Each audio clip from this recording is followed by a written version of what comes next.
Hello, and welcome to today's case study for the Become Club Mindfulness and Meditation program. I'm so happy to have you here and to share the story of one of our Become Club members today. If we've never met before, hello, my name is Amber. Become Club is my 7-week program, which helps people learn to manage their stress and anxiety with mindfulness and meditation so that they can feel at peace and learn how to be fully present in their lives while navigating the ups and downs of life that we all experience. Today's conversation is really special because I got to talk to Joni, who actually went through the Become Club program a year and a half ago, before it was even called the Become Club program.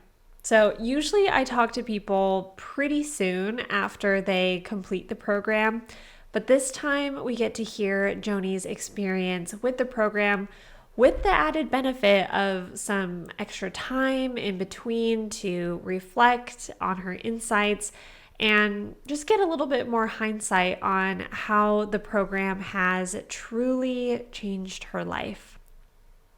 And even a year and a half later, so many of the questions that Joni was wrestling with and the stressors that she was going through are more relevant than ever and speaking to a lot of what people are going through today.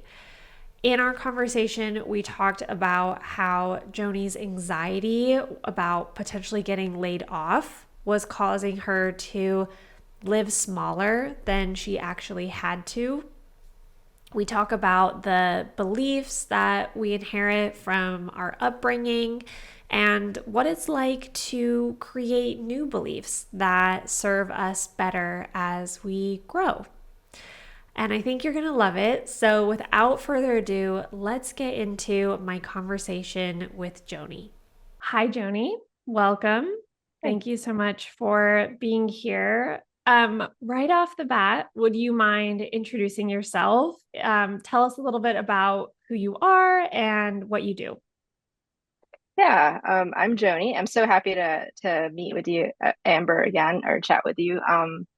Yeah, I'm basically I work in tech as a UX designer and copywriter. I work multiple projects because I'm a freelancer. Yeah, that's basically me in a nutshell.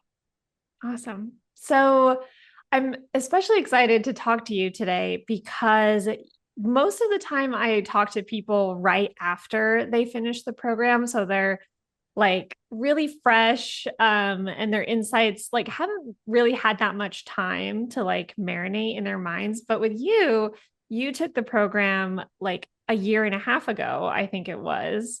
So you have sort of the benefit of additional hindsight. So if you like really, stretch your memory back, can you remember before you joined Become Club, what was going on in your life at the time? How was your mental health? Maybe just give us a little bit of background um, about like what led you to join Become Club and like dive deeper into your meditation practice. Yeah, gosh, yeah, a year and a half ago. So I was working on a contract job that I wasn't sure was going to renew. Um, Yeah, it was in government contracting, so it was like pretty unpredictable, like how long I'm actually going to have a job. And I was also trying to start my own freelance business and also trying to kind of juggle some freelance clients. So, um, yeah, at the time there's a lot of uncertainty, like how am I gonna, am I gonna have an income, like, a few months from now. I'm the kind of person who likes to plan. And I like to know what's going on. I usually have like habitually create like my roadmap for the next like 5 years and 10 years. So not knowing what's going to happen and when my contract is up in 8 months, it was really stressful to me. Um, yeah. My husband's a freelancer as well, so he's used to kind of like not knowing what's going to happen next month. So, but I just never had that. So I was just trying to kind of, yeah, I came to you, Amber, because I found you an Insight Timer. You had a meditation on, I think, coping with uncertainty. And I came across your website, and it looks like you had also worked in tech. So I was like, oh, that's exactly what I'm going through. So yeah, I wanted, I've tried meditation before. I've used apps. Um, I've done a lot of yoga. I'm actually like a certified yoga teacher, but I feel like I was lacking, I don't know, like meditation coaching that was specific to what I was going through. Someone who's sort of like puts a lot of pressure on herself to perform in a corporate environment. So yeah, that's what made me really want to take your program. Yeah. Well, I think it's with the current economic and political climate, I think what you were going through then is going to speak a lot to people in this current moment in time. So I'm glad we're Yeah. having this conversation. What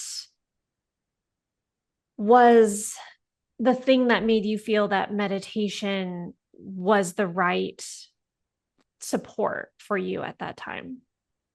Yeah, at the time I was juggling a lot of things, a lot of different narratives. So there's a lot of noise going on in my head, both from like external voices, like kind of like I don't know, my clients and also my contract employer at the time, like I don't know, just a lot of opinions and a lot of kind of advice that I didn't feel really spoke to me. So I just needed to give myself, I guess, a space to kind of know what my own thoughts were and not listen to.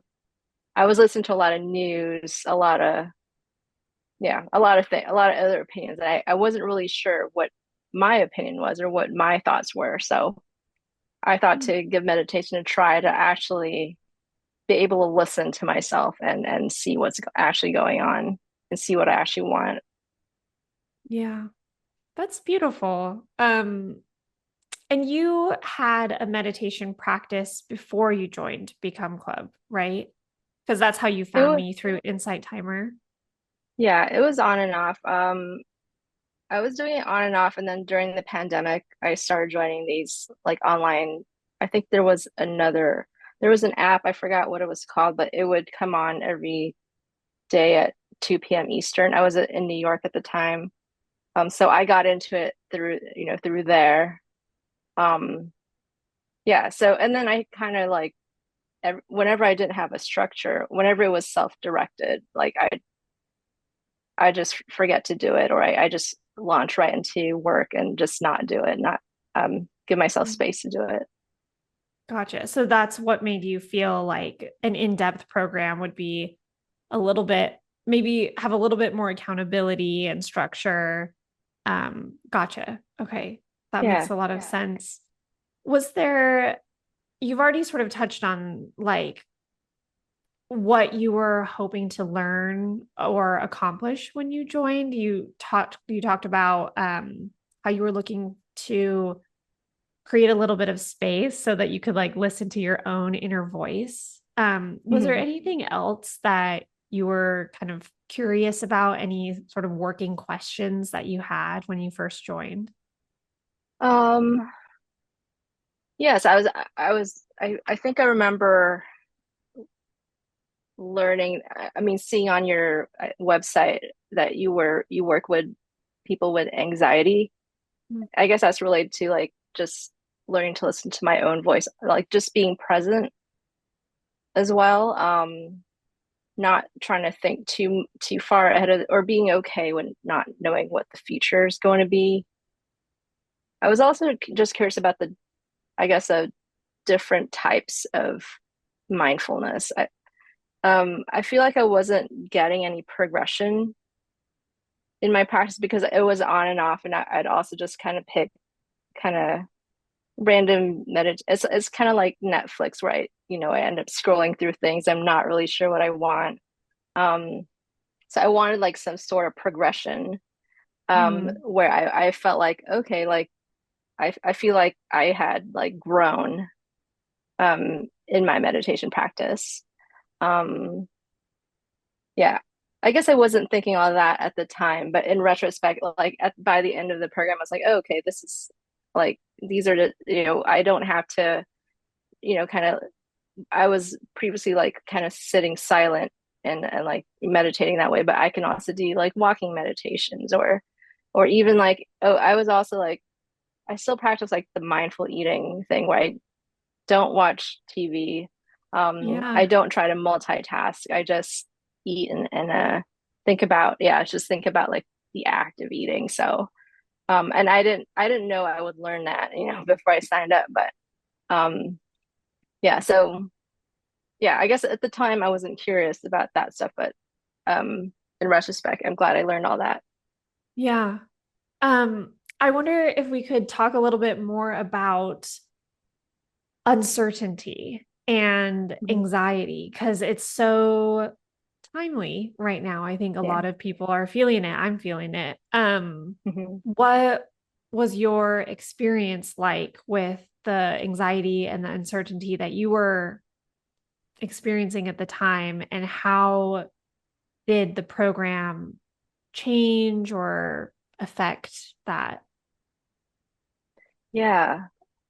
So at the time, the anxiety I was feeling, I would just, I think I would be afraid to try things that I thought would help me. Like I would be afraid to like go contact a potential client, for instance, like for my freelance side hustle. Because I'd have all these narratives of like, oh, like what if I can't actually do the job? What if I'm not an expert? I'm not expert enough, or what if they don't answer? So I had all these like what ifs going on in my head, um, which really kind of like hindered me from taking any steps. Um, yeah, also I'm trying to like untangle other examples of how anxious I was back then. Also like not knowing if my contract's going to go on in 8 months, which is, still quite a long time. So I was like worried about every change that happened. Like if we had, I don't know, like a washing machine repair, or like my sister wants to take a trip and was like, I don't know if I can, I don't know if I can go on this trip because I don't know what's going to happen in 8 months. So yeah, I was Mm, really like making decisions out of fear mm, and like missing out on just spending time with my family, or even like expenses I had to make. I knew I had to make them, but I'd still like be kind of about it and worried about it. So yeah, yeah. gotcha. This like sounds like, and I can relate to this so much, is like because you're not sure about, there's just this feeling of fear. It's like almost makes you live smaller than Yeah. you otherwise maybe need to. Like, it just creates this feeling of like unsafety almost. Yeah. Yeah. So tell me, once you got in the program, what was your experience like, if you can remember? Yeah. I mean, there's so many. I'm trying like my experience, I can remember like the feelings I had going through the Mm, program. I remember like one of the one of the things I felt was just presence and gratitude, where I was like learning to not, not like what's like think about I was learning to think about what's going on right now. Like I am safe. And like whatever happens in, however many months is not relevant to right now because I'm safe right now. So yeah, I felt a lot of safety. Um, I also had I also came to the program with some like generational trauma. So um I had a lot of like I was carrying a lot of kind of anger at the time, but when I joined, I really appreciated that, like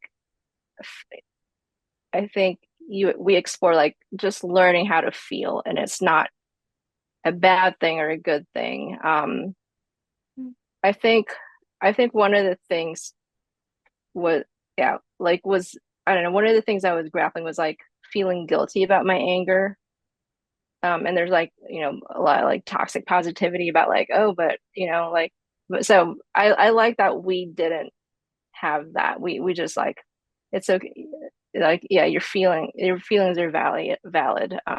Bad feelings are good feelings. They're feelings, and just acknowledge them and um not like feel guilty about feeling bad or feeling good um or any carrying any kind of judgment about how you're feeling. Yeah. Yeah, absolutely.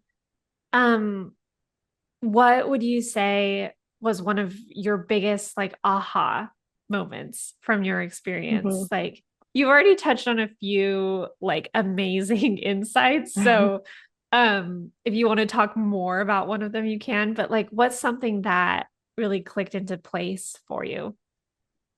Yeah, I'm trying to think if there's like which one the biggest one is, because I thought the feeling, like like the acknowledging your feelings was really big for me because it's something didn't, I was taught to, not be angry or always be grateful.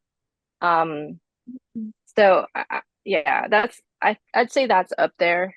Um, Yeah, tell me that's one more of the about that. ahas for me. Yeah. Yeah.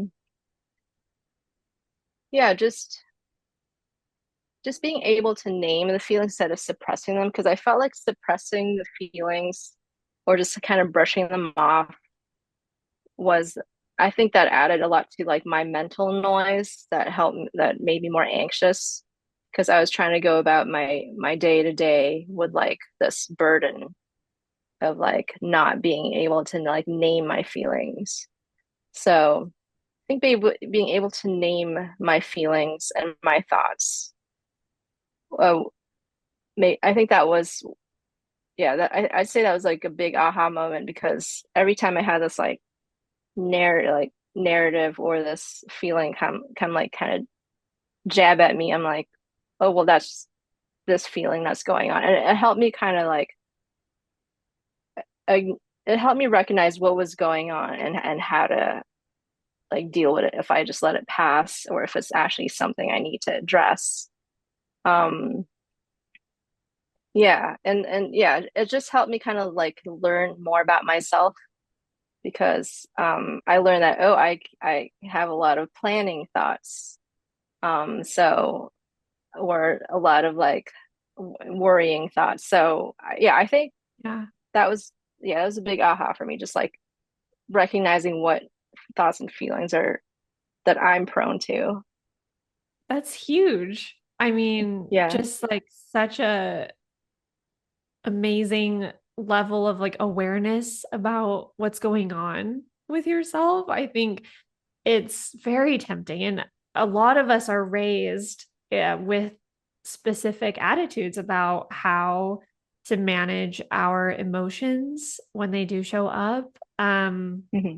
And I'm curious, like, once you were able to implement this practice of like noticing how you were feeling and naming them and not shaming them for being there, like, what if I were to like follow you around with like a camera or something, like, what changed after that happened? Yeah, I wouldn't. I stopped, or well, it didn't happen overnight, but I gradually stopped being depressed about like Whoa. feeling a certain way. Yeah.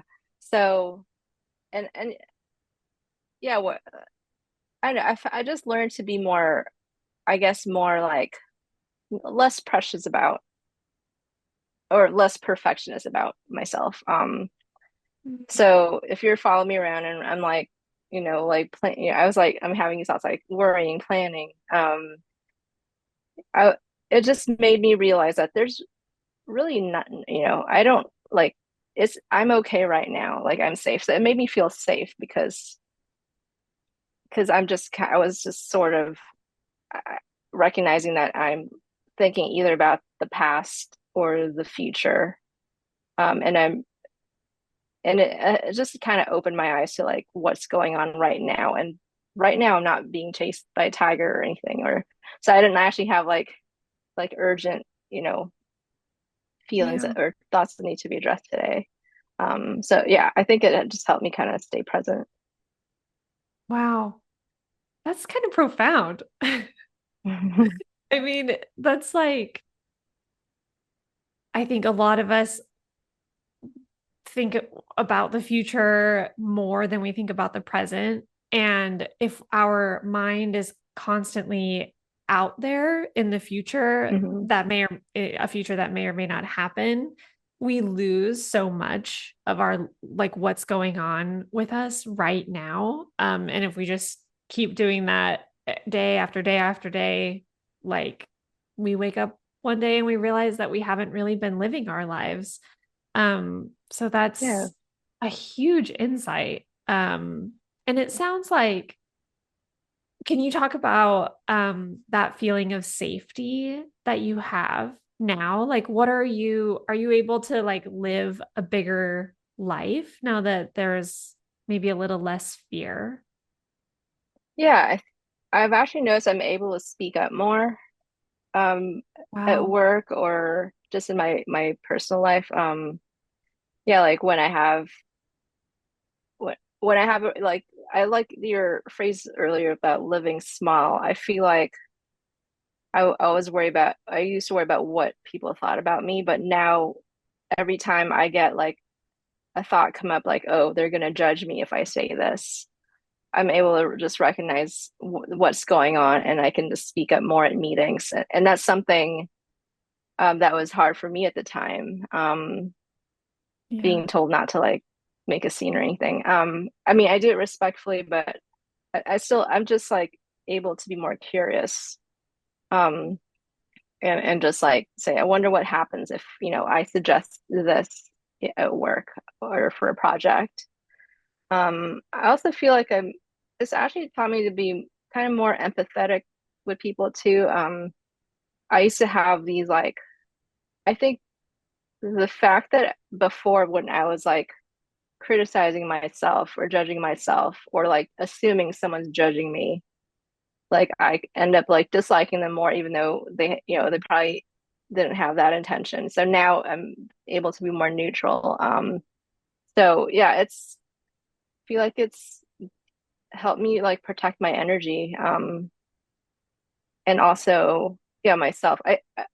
I know like this is kind of going on a tangent, but I also like really appreciate when you said, well, like when you said to like just listen to yourself, and like I've been able to like protect my time and like been able to like ask, for like a little bit of rest, like in between meetings, for instance, or to say no to things.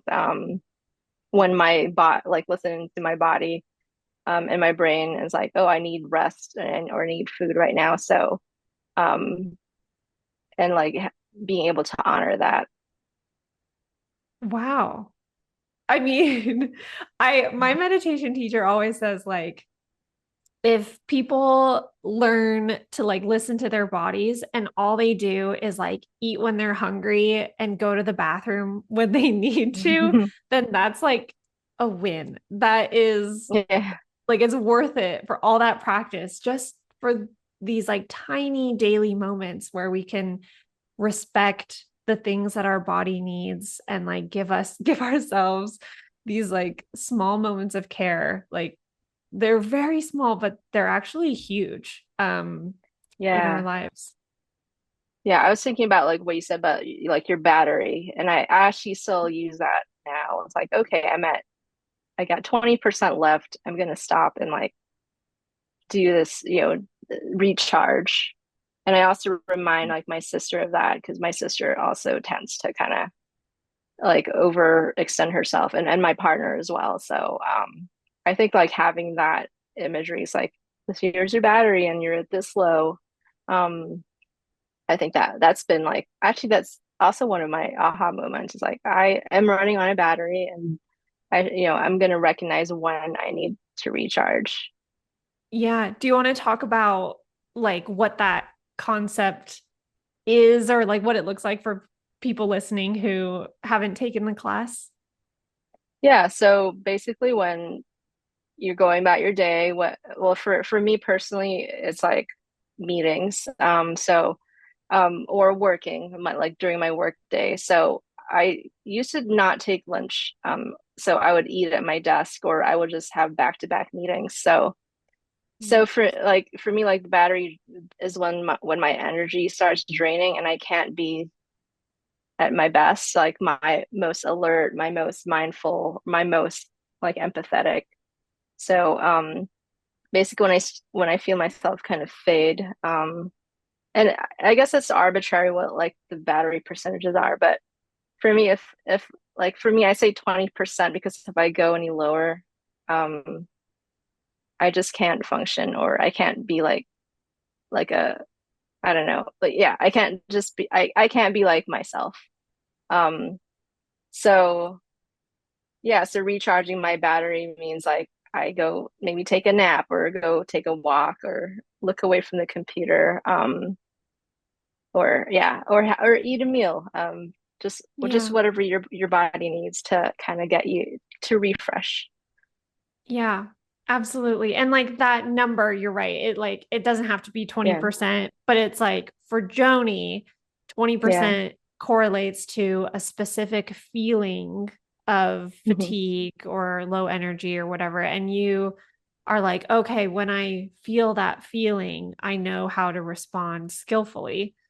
And yeah, I think in the class, I remember talking about how, like, I used to think that my battery had to hit zero for me to do right, anything, which is, yeah, when I think about it now, I'm like, wow, I can't believe that's how I lived my life. wow, But I Mhm. mean, that's hustle culture for you, right? It's like it's Right, telling you like give everything. You have to like do your give 100%. Well, if I give 100%, then I have zero. Like, right, exactly. yeah. So I think Yeah, it's awesome is like the idea that we can all identify a level that is like we treat it as if it's our zero. And for you, it's like Mhm. 20%, which is a great way to prevent burnout and exhaustion. It's a great way to make sure that we're continually responding to ourselves and what we need. Um, Yeah, absolutely. so I'm all about like practical Mhm. daily applications of this practice because I think a lot of us, we just sit down on our cushion, we set the timer for 10 minutes, and then we get up and we live our lives just the way that we always have. But what are some like really tangible ways or moments in your day that you've noticed mindfulness benefiting or changing your life? Yeah, so for me, it's eating without working. So basically not multitasking. So t I'll like really, give myself time to, take a lunch. It doesn't have to be a long lunch and just eat and not try to read or watch TV or do any like work at the same time. Yeah, I know that's not meditation, but I feel like I kind of just learned that from one of the practices we had about mindful eating. And it's a really kind of like attainable way to for me to have to add mindfulness to my day. Um, Yeah. yeah, I also do the same thing when I'm walking my dog. I do kind of like a combination of like walking meditation, where and walking the dog where I don't look at my phone. I just like pay attention to what my dog is doing and kind of like she's so present, she's so curious. She's not thinking about anything else. So I'm just kind of like following along with her and saying, like, kind of paying attention to the breeze or the weather and like what I'm seeing in front of me. Yeah, even just petting my dog, like brushing my dog. I remember one of the practices we had. I don't remember exactly what it was, but kind of like being in your body. But sometimes, yeah. Sometimes I actually just like to feel like textures when I'm doing it Yeah. and paying attention to them. So my dog's always around. So um, yeah, I just do it that way. Yeah, and Yeah. yeah. What were you gonna say? It takes. Oh, yeah, it only takes me maybe like 10 minutes each time to like do all that, but like it really adds up and makes a difference when I add those breaks to my day. Yeah, tell me about that. What is the difference that you feel? Yeah, so I feel less burnt out. I can make decisions better at work. Mm. Um, I I notice like when my battery hits 20, like I'm nonverbal at work. Like at meetings, I just can't pay attention. I can't make decisions. And like sometimes, I used to like think, oh, I'm just not good at this job because I'm not making good decisions anymore. But taking those breaks and kind of like resetting myself, I have been able to like make better decisions. So, Wow. yeah, more energized. Hang on. That's amazing. So wait, so you were because you were burnt out, right? Like you started to think that you weren't good at your job, but Yeah, you're still in the same line of work today, right? right. So Yeah. you're very much good at your job. Um, so how did you shift that mindset? It's just through recharging your battery and showing up as like rested and rejuvenated. Yeah, I guess when you say it that way, it's like, oh, that's what I should have been doing the whole time. But No shame. but I was like, yeah, I'm just actually tired. And I can't like I've even been comfortable telling, my coworkers like, can we revisit this tomorrow? Can I have some time to think about this? Um, yeah, and I think it was just a matter of Oh, like giving myself some space to not think about this thing and like and rest and then like come back to it when I'm like more rested. And but yeah, even the 10 minutes, here and there that I take, I think that's really helped instead of kind of back to back discussions and listening and talking. Um, yeah, yeah, that's made a big difference for me. we started the conversation talking a little bit about like wanting to create a little bit of space internally so you could hear your own thoughts. But what you've just said, it's like it's expanded beyond your internal experience into an external experience where you now feel comfortable giving yourself a little bit of space at work and in your relationships. Um, that's incredible. I think that's so awesome. Yeah, I mean, it's made a huge difference, and I think part of that too is like not having as much anxiety. I guess going back to like when I first before I joined a program, I was just anxious about like losing my job, losing my work. Um, and that tied into like, oh, if I say something wrong, I'll lose my job. Um, and yeah, and now it's like I'm not thinking that far ahead anymore. It's like it's even like especially with today's kind of climate, it's like yeah, it seems like it's every day is just kind of like a constant, like something totally unexpected happens.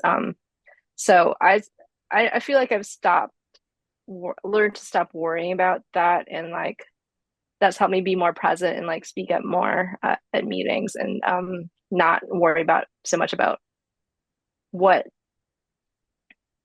I mean I worry about consequences still because I want to be like kind and and everything. But I don't feel like, oh, like if I live small, something if I don't live small, something disastrous is going to happen, and I won't know what my future will be in several months. If that Yeah, makes any sense at all. it makes complete sense. And Yeah. like, I would bet money that you are still the same Joni, right? Like, you are Yeah. still thinking in advance about your life. You're taking steps that you need to like ensure that you make the right decision and all these things that we do Yeah. to be responsible. Like, we all have to do some planning in our lives, and Yeah. that's fine. But there's a difference between that and like what a lot of us do, which is like spiraling and being Hmm. hyper vigilant about the future. And like, I've told this story before, but my meditation teacher said that she used to teach, I guess, near a university. And so there were a lot of doctorate students who would come into her class, and they were the highest, like, they were the most likely to drop out of the mindfulness class, even though they were often the most stressed out and, like, arguably maybe needed it the most. And the reason that they would drop out is because they would say that they didn't want to lose their edge. Like, they were nervous that Wow. becoming more mindful and like managing their stress would make them less competitive. Like, they sort of like had this connection between like, if I'm when I'm my anxiety propels me to work harder, and that's how I'm like succeeding, and that's how I'm going to get through my PhD program or whatever. And like, Wow. I think that's such a common misconception that if you learn to be present, that your future is going to be somehow like um lesser, or you're not going to be as driven to create a future that you want. And in my experience, it's been the complete opposite. It's like, once I was able to manage my stress and anxiety, and it kind of sounds like what you're saying too, is like, you've actually just removed a hurdle, and you're more likely to grow into the life that you actually want. Um, Yeah, I completely agree with that. Because now I am in an MBA program and I'm trying to start my own business, like a startup instead of like a freelance situation. So yeah. yeah, like I do feel like being present, being yourself removed a hurdle for me because my past didn't determine what my future is going to be. Like I'm not like tying myself to a narrative about my future. So it's kind of like being present. Like I'm in like a clean slate right now, and like anything, I can do anything going forward. So Yeah. that's kind of how I yeah feel. So I'm not worrying about oh this job, this situation in 8 months. I'm like, oh, I wonder what awesome stuff I'll get to do I later love that. on. Yeah. I So love that. yeah. Um, One last question for you. What would you tell someone who, was in your shoes a year and a half and 6 weeks ago, who is currently considering joining Become Club, right? Like, say they're watching this right Yeah. now, they're kind of on the fence, they're stressed and feeling anxious. Maybe they are also specifically experiencing like job uncertainty. What would your advice be for those people? My advice would be to join because yeah, it's going to help you manage the stress, the anxiety so that you can actually like figure out what I'm guessing if you're living with a lot of stress and anxiety and job uncertainty, you're probably making decisions out of fear, Mm. which don't really serve you in the long run. So, yeah, helping Become Club will help you. It's helped me at least like untangle. all that stuff, and like so you can like actually figure out what you want that will serve you in the best way. Yeah, so it's made a difference for me, and yeah, I think it'll make a difference for everyone here. So thank you so much. Yeah. And if Of course. anyone is watching right now and feeling inspired by Joni's story and you want to take the next step to feel more peaceful, more present, you can join us at meditationwithamber.com/become club. And we would love to have you in our community. Joni, thank you so much for taking this time to talk with me today. It's really like so cool to be able to catch up with you like this. Um, I just think the world of you, and I'm glad that we've stayed in touch. Thank you so much, Amber. I'm so happy to catch up with you. Awesome. All right, I'll talk to you soon. Bye, everyone. Talk to you later.